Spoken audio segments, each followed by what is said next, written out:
Hello student, welcome to संज्ञान academy. Previous class के अंदर हमने जाना था क्यूब एंड क्यूब रूट के कुछ इंटरेस्टिंग पैटर्न थे, कुछ इंपॉर्टेंट इन्फॉर्मेशन थी, कुछ फैक्ट थे। हमने उन सारी चीज़ों के बारे में जाना। ठीक है, अभी हम डिस्कस कर रहे हैं एक्सरसाइज 2.1। ठीक है, and this is the question number 1। यहाँ अपन जो है स्टूडेंट वही क्वेश्चन लेंगे जो बहुत ज़्यादा डिफिकल्ट भी हो या जिनमें आपको ज़्यादातर प्रॉब्लम आती है। ठीक है, बहुत ज़्यादा डाउट जिन क्वेश्चंस में होता है ना, वही क्वेश्चन हम यहाँ पे सोल्व करेंगे। ठीक है, तो अभी तो फिलहाल मैंने क्वेश्चन नंबर 1 से ही स्टार्ट किया है, जो कि बहुत सिंपल क्वेश्चन है। हमें find the cube of the following number, हमें इन सबके क्या निकालने हैं, क्यूब निकालने। ठीक है, किसी भी डिजिट का, किसी भी इंटीजर का, किसी भी नंबर का अगर आप क्यूब फाइंड करना चाहते हैं, आप उसको क्या करोगे, 3 टाइम मल्टीप्लाई करोगे। अगर आपको ए का क्यूब चाहिए, ठीक है, तो आप क्या करोगे, ए को 3 टाइम्स मल्टीप्लाई कर दोगे। तो किसी भी नंबर को 3 टाइम मल्टीप्लाई करने का मतलब क्या होता है, पावर 3। तो ए का क्यूब क्या हुआ, ए क्यूब। ठीक है, तो बहुत सिंपल क्वेश्चन है, बट स्टार्टिंग मैंने क्वेश्चन नंबर 1 से ही की ताकि आपको चीज़ें, छोटी छोटी बातें भी आपको पता चले। Now 15 cube. 15 क्यूब मीन्स 15 को हमें कितने टाइम मल्टीप्लाई करना है बेटा, 3 टाइम मल्टीप्लाई करना है। क्यूब का मतलब होता है कि किसी भी नंबर को उसी से 3 टाइम आप मल्टीप्लाई कर दो। तो 15 इंटू 15 इंटू 15 वो होता है 3375। मैंने स्टार्टिंग के अंदर प्रीवियस क्लास के अंदर आपको सारे क्यूब बताएं, 1 से लेके 12 और 15 का भी मैंने कहा था कि क्यूब आपको याद होना चाहिए। तो 15 का क्यूब क्या होता है बेटा, 3375। नाउ 3/5, ठीक है, 3/5। तो 3/5 को हमें 3 टाइम्स मल्टीप्लाई करना है। ठीक है, हम इसका क्यूब फाइंड कर रहे हैं, तो इसको हमें 3 टाइम मल्टीप्लाई करना है। Cube of 3 is 27 and the cube of 5 is 125। ठीक है, तो किसी भी रेशनल नंबर का अगर आप क्यूब निकालते हो, किसी भी फ्रैक्शन का अगर आपको क्यूब निकालना है, तो क्यूब निकलेगा न्यूमरेटर का भी और डिनोमिनेटर का भी। 3 का क्यूब 27, 5 का क्यूब 125। क्लियर? ओके, अभी हम देखते हैं डेसिमल नंबर का क्यूब हम कैसे निकालते हैं। ठीक है, 0.05। काफ़ी इजी क्वेश्चन है, आप वैसे भी सोल्व कर सकते हो। ठीक है ना, बट स्टार्ट हमें क्वेश्चन नंबर 1 से करना था, तो मैंने पहले ये ले लिया। 0.05 का हमें क्या करना है, क्यूब फाइंड करना है। ठीक है, तो आप थोड़ा ध्यान से देखो, हमें इसको 3 टाइम मल्टीप्लाई करना है। पहले मैं क्या करता हूँ, डेसिमल रिमूव कर देता हूँ। तो आपको पता होगा कि अगर हम डेसिमल रिमूव करते हैं, ये डेसिमल मैंने रिमूव किया यहाँ से, तो नीचे कितने जीरो होंगे, जितनी राइट साइड में डिजिट होगी। डेसिमल रिमूव करने का जो अपना कंसेप्ट है वो क्या है कि ऊपर नंबर क्या हुआ 5, नीचे क्या होगा, डेसिमल रिमूव करोगे तो क्या आएगा 1, और डेसिमल के आगे राइट साइड में जितनी डिजिट है उतने जीरो। यही कंसेप्ट है अपना। तो अभी मैंने क्या किया, क्यूब। अभी न्यूमरेटर और डिनोमिनेटर दोनों का हम सेपरेटली क्यूब निकालेंगे। ठीक है ना, तो 5 का क्यूब कितना होता है 125। 100 का क्यूब, अब क्या होता है बेटा, जब भी आप 100, 10,000 जब इनके क्यूब या स्क्वायर निकालते हो, तो क्यूब जब हम फाइंड करते हैं तो जितने ज़ीरो हैं वो थ्राइस हो जाते हैं। थ्राइस मतलब वो 3 बार, जैसे डबल ज़ीरो हैं तो एक बार रिपीट हुआ, फिर डबल, फिर 3 बार वो रिपीट होगा। अब जैसे मैं कहता हूँ कि क्यूब निकालो 1000 का, तो 1000 में कितने ज़ीरो हैं, 3 ज़ीरो हैं, तो ये 3 ज़ीरो कितने टाइम रिपीट होंगे, 3 टाइम, क्योंकि पावर कितनी है 3, 1 2 एंड 3 टाइम रिपीट हो गया। तो जितने जीरो हैं वो उतने टाइम रिपीट होंगे जितनी की पावर है। डबल जीरो है, पावर 3 है, तो मैंने डबल जीरो को 3 टाइम रिपीट कर दिया, तो ये आपको क्यूब मिल गया किसका, 100 का। क्लियर? अब देखो, फिर से हम इसको डेसिमल में कन्वर्ट कर दें वापस। जितने जीरो है नीचे डिनोमिनेटर में, राइट साइड से उतनी डिजिट के बाद क्या लगता है, डेसिमल। जीरो कितने हुए बेटा, काउंट करो, 1 2 3 4 5 6 जीरो है। हमारे पास डिजिट कितनी है, 1 2 3, डिजिट 3 है। हमें 6 के बाद डेसिमल लगाना, तो 3 डिजिट तो है हमारे पास, 3 हम लेके आ जाते हैं। ये मैंने टोटल कितनी होगी 6, ये डेसिमल लगा दिया, एंड डेसिमल के पहले 0, ये आपका चेंज हो गया डेसिमल में। तो जितने जीरो हैं उतनी राइट साइड के बाद क्या लगेगा, डेसिमल लगेगा, बट डिजिट हमारे पास 3 ही थी तो 3 हम लेके आ गए, यानी 0 आपने ऐड कर दिया, तो ये 0.05 का क्या हो गया, क्यूब हो गया। आप चाहो तो इसको डायरेक्ट भी कर सकते हो, कोई दिक्कत नहीं है। मेरे को ये ज़्यादा बेटर लगा कि पहले इसको फ्रैक्शन बना दें, क्यूब कर दें, फिर अगेन इसको डेसिमल के अंदर कन्वर्ट कर दें, ठीक है। तो ये आपका जो है क्यूब था 0.05 का। क्लियर। एक क्वेश्चन और है हमारा 1/3/7, इसका हमें क्या लेना है, क्यूब लेना है, ठीक है। 1/3/7, पहले इस मिक्स फ्रैक्शन को हम किस में कन्वर्ट करेंगे बेटा, सिंपल फ्रैक्शन में। 7 × 1 7 + 3 10/7 क्यूब, तो न्यूमरेटर का क्यूब 10 का क्यूब 1000, 7 का क्यूब मैंने लिखा है आपको 343, ये आपका क्यूब हो गया 1000/343। क्लियर। तो ये आपका था क्वेश्चन नंबर 1। क्वेश्चन नंबर 2 जो है आपका और क्वेश्चन नंबर जो 3 है, दोनों बहुत इजी क्वेश्चन है। आपसे सिर्फ इतना सा बोला है कि इन सारी डिजिट में से बताओ कौन सा नंबर है जिसका क्यूब एक इवन नंबर होगा। तो हमने प्रीवियस क्लास में जाना था कि किसी भी इवन नंबर का क्यूब क्या होता है, इवन नंबर, और ओड नंबर का क्यूब भी क्या होता है, ओड नंबर। तो वो कंसेप्ट से आप इसको बहुत ईजिली सोल्व कर सकते हो, ठीक है। अभी हम आगे बढ़ेंगे, अभी हम क्वेश्चन नंबर 4 सोल्व करेंगे। So let's see the question number 4. 4 is state the unit digit of the cube of the following numbers. हमें इन सारे नंबर्स के जो क्यूब हैं उनकी क्या बतानी है, यूनिट डिजिट बतानी है। तो मैंने आपको यूनिट डिजिट का एक पूरा कंसेप्ट क्लियर करवाया है प्रीवियस वीडियो के अंदर। क्या कंसेप्ट हमने सीखा था, हमने ये सीखा था 3 रूल मैंने आपको बताए थे स्टार्टिंग में। क्या थे वो 3 रूल, अगर किसी भी नंबर का एंडिंग 0 1 4 5 6 9 से हो तो उनके क्यूब का एंडिंग भी सेम ही होगा। 0 में 0, 1 में 1, 4 में 4, 5 में 5, 6 में 6, 9 में 9। यानी किसी नंबर का एंडिंग अगर 0 से है तो उसकी क्यूब की एंडिंग भी 0 से होगी। किसी नंबर का एंडिंग 1 से है, उसकी क्यूब की एंडिंग भी किससे होगी, 1 से। एंडिंग का क्या मतलब हुआ, जैसे मैं कहता हूँ कि कोई नंबर है मेरे पास 2 4 3 7, मैं कह रहा हूं कि इसका एंडिंग किससे हो रहा है, 7 से। मतलब क्या हुआ कि इसकी यूनिट डिजिट क्या है, 7। तो एंडिंग का मतलब क्या है, यूनिट डिजिट। तो मैं ये कह सकता हूं कि किसी नंबर की अगर यूनिट डिजिट 4 है तो उसकी क्यूब की यूनिट डिजिट भी क्या होगी, 4। किसी नंबर की यूनिट डिजिट 5 है तो उसकी क्यूब की यूनिट डिजिट भी क्या होगी, 5। तो इनमें सेम पैटर्न चलता है, ठीक है। फिर मैंने आपको 2 पेयर भी बताए थे। एक पेयर मैंने बताया था 2 और 8 का, एक पेयर मैंने बताया था 3 और 7 का। ये चीज़ अगर आपको पूरी डीप से पढ़नी है तो आपको पहले वो वीडियो देखना पड़ेगा जो कि क्लास 1 है, ठीक है। 2 8 3 7 ये पेयर मैंने बताया था। यानी मैंने क्या बोला था कि किसी भी नंबर का यूनिट डिजिट अगर 2 है तो उसकी क्यूब का यूनिट डिजिट क्या होगा, 8। और अगर किसी नंबर का यूनिट डिजिट 8 है तो उसकी क्यूब का यूनिट डिजिट क्या होगा, 2 होगा। मैंने बताया कि किसी नंबर का एंडिंग 3 से है तो उसकी क्यूब की एंडिंग क्या होगी, 7 से। एंडिंग मतलब कि किसी नंबर का यूनिट डिजिट 3 है तो उसकी क्यूब का यूनिट डिजिट क्या होगा, 7। और अगर किसी नंबर का यूनिट डिजिट 7 है तो उसकी क्यूब का यूनिट डिजिट क्या होगा, 3 होगा। ये हमारे क्यूब के जो है यूनिट डिजिट के कंसेप्ट थे। क्लियर है। अभी देखो आप इसको हम क्वेश्चन में कैसे अप्लाई करें। हमें बोला है कि यूनिट डिजिट बतानी है, सिर्फ आपको सिर्फ यूनिट डिजिट ही बतानी है इसकी क्यूब की। तो मैं कहता हूँ क्यूब ऑफ 35। क्लियर। तो यहाँ मैं क्वेश्चन सोल्व करवा रहा हूँ। फर्स्ट मैंने लिया 35, तो 35 के जो क्यूब की यूनिट डिजिट है वो क्या होगी। तो पहले आप चेक करो कि ये जो यूनिट डिजिट है इसकी कितनी है, 5। ये कौन से रूल के अंदर आ रही है, पहले वो चेक करें। हमने देखा 5 का कंसेप्ट क्या कहता है, 5 अगर क्यूब नंबर का एंडिंग अगर 5 से है तो क्यूब का एंडिंग भी किससे होगा, 5 से होगा। तो हम कह सकते हैं कि यूनिट डिजिट, बस इतना सा लिखना आपको आंसर में, unit digit of cube of 35 is 5। बस इतना सा लिखना है कि 35 में यूनिट डिजिट क्या है, 5। और हमारा रूल कहता है कि अगर नंबर की एंडिंग 5 से है, क्यूब की जो एंडिंग है वो भी किससे है, 5 से। तो अगर इसकी यूनिट डिजिट 5 है तो इसकी क्यूब की भी यूनिट डिजिट क्या होगी, 5 ही होगी। ठीक है। तो इस पैटर्न में आपको जो है आंसर लिखने हैं। सेकेंड हम लेते हैं 58। सेकेंड हमने लिया 58। तो 58 में यूनिट डिजिट क्या है बेटा, 8। ठीक है। 8 का कंसेप्ट क्या कहता है कि अगर किसी नंबर की यूनिट डिजिट 8 है तो उसकी क्यूब की यूनिट डिजिट क्या होगी, 2 होगी। तो हम लिख सकते हैं बेटा यूनिट डिजिट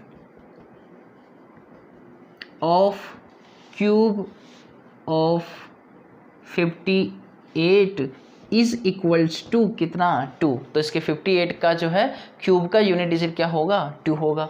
क्लियर है, ठीक है। चलिए एक दो क्वेश्चन और लेते हैं इसके। Next question 67। अब बेटा 67 में यूनिट डिजिट क्या है, 7। तो 7 का कंसेप्ट क्या कहता है कि अगर नंबर की यूनिट डिजिट 7 है तो क्यूब की यूनिट डिजिट क्या होगी, 3 होगी। तो हम लिख देंगे यूनिट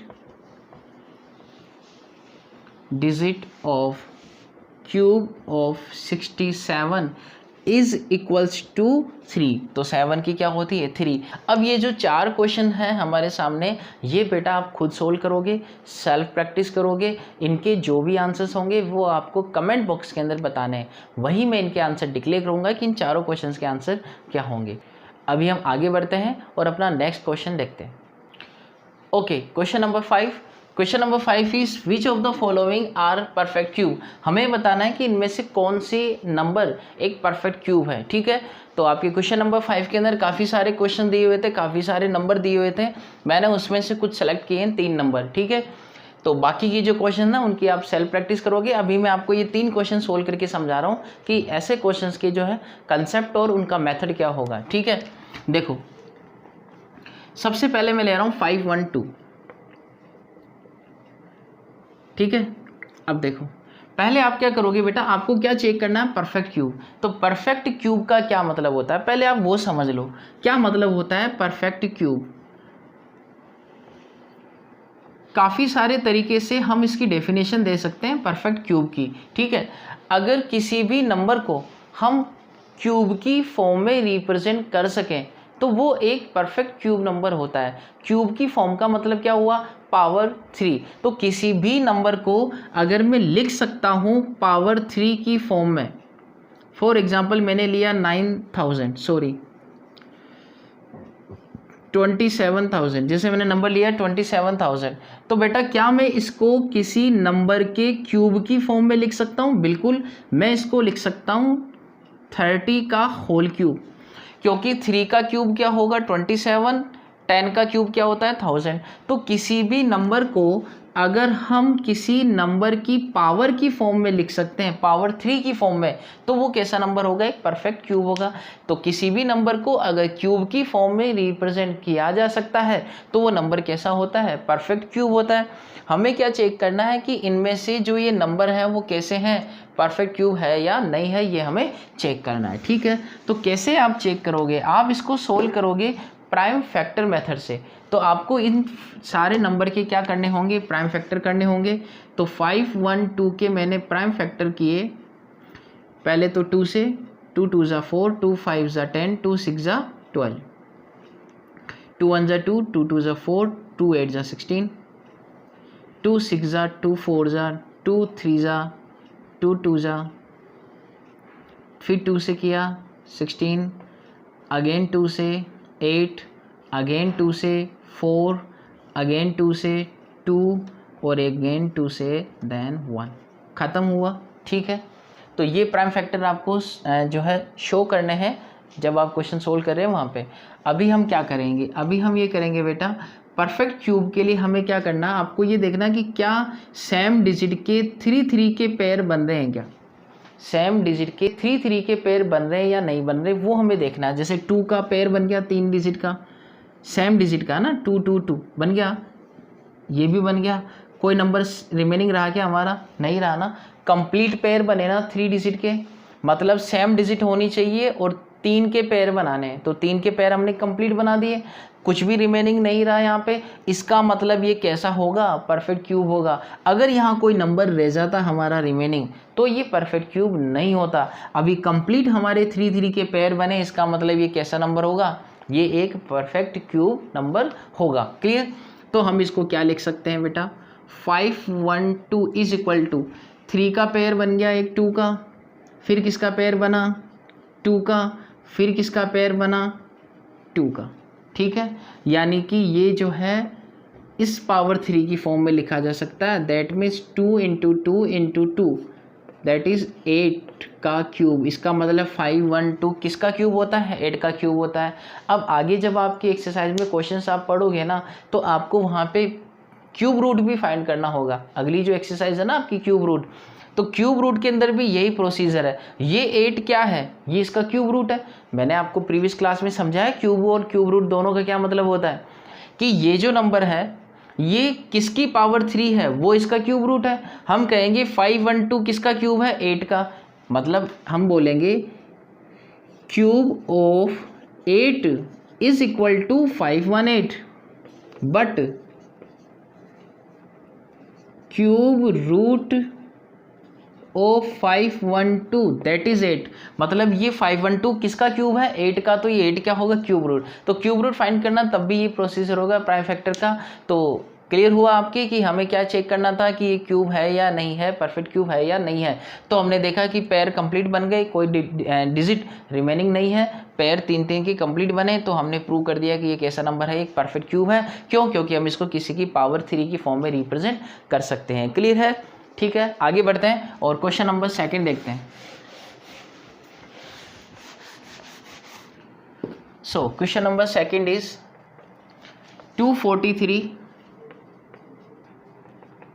तो हम इसके क्या करेंगे बेटा? प्राइम फैक्टर करेंगे। करो। 243 किससे डिविजिबल होगा बेटा? 3 से। 3 8 जा 3 1 जा 3, ठीक है। अगेन किससे होगा बेटा? 3 से। 3 2 जा 6, 3 7 जा 21, 3 9 जा 27, 3 3 जा 9, 3 1 जा 3। ये हमने इसके प्राइम फैक्टर कर दिए। अब सेम डिजिट के 3-3 के पेयर बनाने। ये 3 का 3 पेयर बन गया, ठीक है।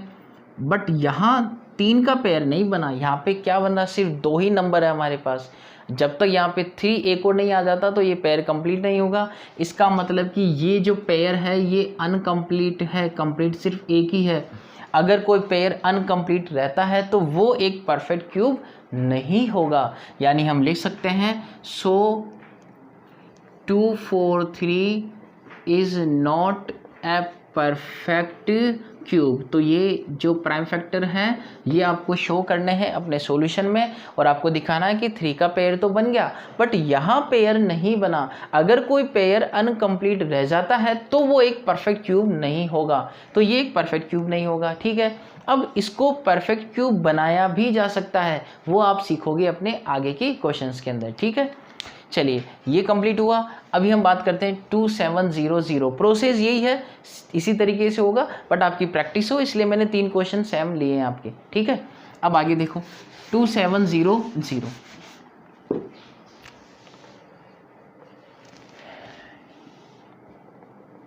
2700। सबसे पहले बेटा ये किससे कट ऑफ होगा?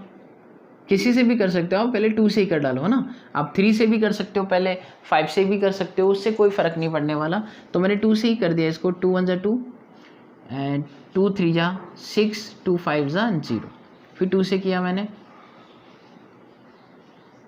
ठीक है। 2 6 जा 12, 2 7 जा 14, 2 5 जा 10। अभी नहीं होगा 3 है, 2 से तो होगा नहीं है। क्या 3 से हो जाएगा क्या? 3 2 जा 6, 3 2 जा 6 बिल्कुल होगा। तो 3 2 जा 6, 3 2 जा 6, 3 5 जा 15। क्लियर? अगेन 3 से होगा क्या? बिल्कुल होगा। 3 7 जा 21, 3 5 जा, आगे 3 से होगा बेटा? बिल्कुल। 3 2 जा 6, 3 5 जा 15, 5 एंड 5। कोई डाउट किसी को? यहाँ तक तो क्लियर हुआ। 3-3 के पेयर बनाओ। क्या 2 का पेयर बना? नहीं। ये 3 का बना, 5 का नहीं बना। तो सिर्फ 3 का पेयर कंप्लीट हुआ हमारे पास, 2 का भी नहीं बना, 5 का भी नहीं बना, ठीक है। इसका क्या मतलब हुआ कि अगर पेयर अनकम्प्लीट है तो इसका मतलब ये परफेक्ट क्यूब नहीं होगा। परफेक्ट क्यूब तभी होगा जब ये पूरे पेयर कंप्लीट होंगे 3-3 डिजिट के।